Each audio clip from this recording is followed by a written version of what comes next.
성령 충만의 상태가 찬양과 감사와 그리고 서로 복종하는 관계로 나아가고 있지 않아요. 성령의 뜻과 그분의 성품에 내 신앙의 인격과 성품을 맞춰가는 거죠. 이는 기도만 하면 되는 게 아니에요. 내가 그분의 말씀을 따르고 실천할 때 나타나는 것입니다. 여러분, 성령을 받아라.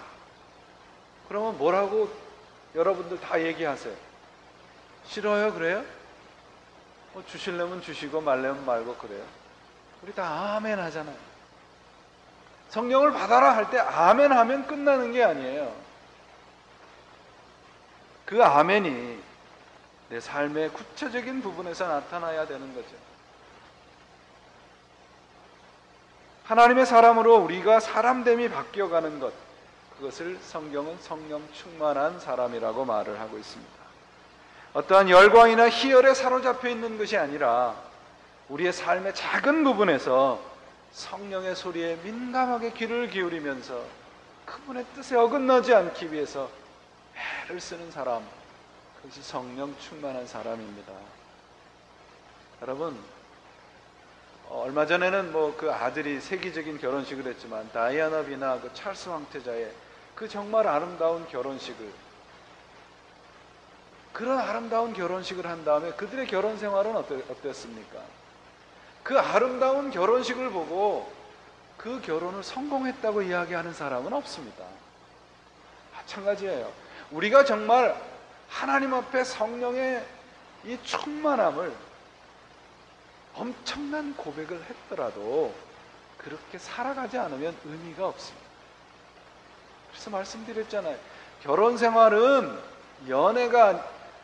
신앙생활은 연애가 아니고 뭐예요? 결혼이에요.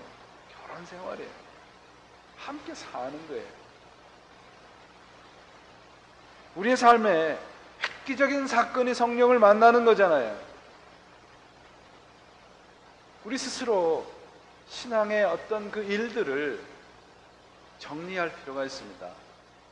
여러분, 어떤 게 하나님의 일이고 어떤 게 세상 일이에요? 어떻게 구분을 하세요? 하나님의 일과 우리가 종교적인 일을 동일시할 때 참 많습니다. 기도하는 거, 선교 가는 거, 봉사하는 거, 헌금 내는 것, 구제하는 것, 이런 것들이 종교적인 일입니다. 그런데 이 종교적인 일이 하나님의 일이라고 생각하시면 안 돼요. 이런 것만 하나님의 일이 아니라는 말입니다. 하나님의 일은 좀 더 구체적이고 실제적입니다.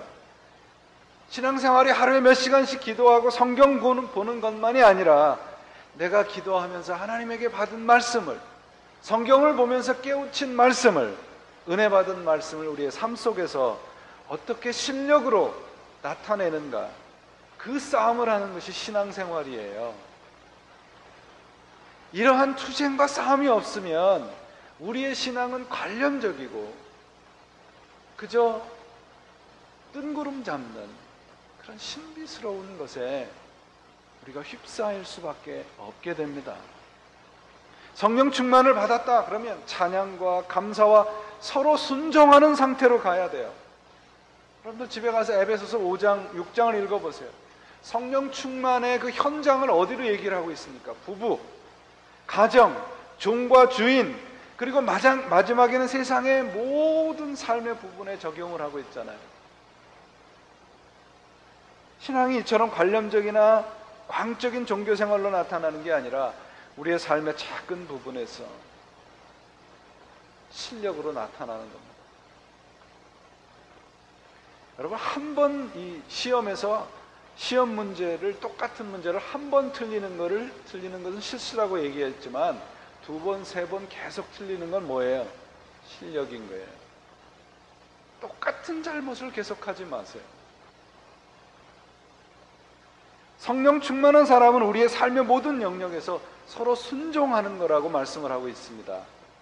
가정과 직장과 교회가 모든 삶의 부분에서 서로 순종하는 사람. 순종하는 사람들은 어떤 사람입니까? 나를 자랑하지 않는 사람이에요. 나를 드러내려는 사람이 아니에요. 오늘 본문을 보시면 성령 충만한 삶을 살아가기 위해서 가장 우선적으로 해야 될 일이 무언가를 보세요. 26절에 무엇입니까? 헛된 영광을 구하여 서로 노엽게 하지 말고 서로 투기하지 말지니라. 헛된 영광이라고 하는 것은 뭐냐 하면 이 말의 뜻은 자신을 떠버린다는 뜻이에요. 표준세번역 성경이 참 번역을 잘 해놨어요. 요 구절을 뭐라고 번역을 했냐면, 우리는 잘난 체 하거나 노엽게 하거나 질투하거나 하지 않도록 합시다. 헛된 영광이 뭡니까? 잘난 척하는 거예요. 잘난 척하는 거예요. 나를 드러내는 거예요. 하나님 앞에서 나를 드러낼 이유가 무엇이 있습니까? 성령 충만한 사람은 경쟁하는 것이 아니라 봉사하는 거예요. 나를 드러내려고 하는 것이 아니고 나를 통해서 하나님이 보여지고 성령님이 느껴지고 예수 그리스도의 모습들이 보여지는 거죠. 모든 분란과 싸움이 어디서 출발합니까? 나를 주장하는 것에서부터 출발하잖아요. 내 것, 내 주장, 내 의견, 그것만을 주장하다 보면 그곳엔 분란이 있고 서로 경쟁만 있을 뿐이죠. 예수를 믿는 순간 없어지는 것이 무엇인가요? 나 자신이에요. 우리 자신은 없는 겁니다, 여러분. 나를 버리면 그 자리에 성령님이 주인으로 앉으시는 거죠. 그게 성령 충만이에요. 내가 주인인 곳에는 성령님은 언제나 손님이고 객일 수밖에 없습니다.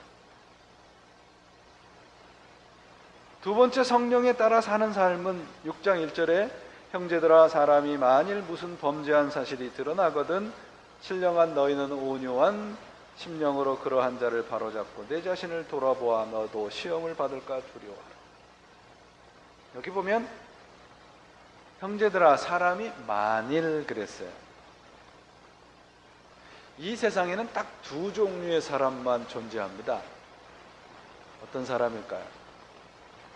얼굴이 이쁜 사람하고 못생긴 사람? 이 세상에 딱 두 종류예요. 죄가 드러난 죄인과 죄가 드러나지 않은 죄인, 딱 두 종류입니다. 죄가 드러난 사람은 어디에 가 있어요? 교도소에 가 있어요. 죄가 드러나지 않은 죄인들은 죄인이 아닌 척 살아갈 뿐입니다. 우리 모두는 다 죄인이에요. 여기 만일이라는 말을 한 얘기는 우리가 죄를 저질렀음에도 드러나지 않을 수 있는 것을 얘기를 합니다. 언젠가는 드러날 수 있다는 거죠. 그러므로 죄를 지은 형제를 보면 저 일이 나에게도 일어날 수 있다는 것을 먼저 생각을 하라는 겁니다. 그러니까 죄에서 완전히 해방된 사람은 없어요. 내가 구원을 받아도 금방 거룩한 사람이 되질 않습니다. 여전히 실패합니다. 왜냐하면 갓 태어난 어린아이와 같이 연약하기 때문이에요. 그래서 걷고 뛰고 내 삶의 영적인 근육을 만들어 가셔야 하는 겁니다. 죄 지은 사람을 보면 뭐라고 되어 있냐면 바로잡으라고 되어 있어요. 바로잡으라는 말의 영어 번역은 restoration입니다. 근데 이 헬라어 이 단어의 뜻을 찾아보니까요, 카타르티조라는 이 단어가 참 재미있어요. 바울이 이 단어를 사용할 때는 분명한 이유가 있습니다. 여러 가지 바로잡는다라고 하는 헬라어 다른 단어가 있는데 카타르티조라는 단어를 사용했는데요, 이 단어가 나온 것을 살펴보니까 마태복음의 4장에 나오는 단어예요. 그게 뭐냐면 어부들이 그물을 손질할 때 그 구멍 나고 그물이 훼손된 부분을 손질할 때 그 손질한다는 뜻이 바로 카타르티조라는 뜻입니다.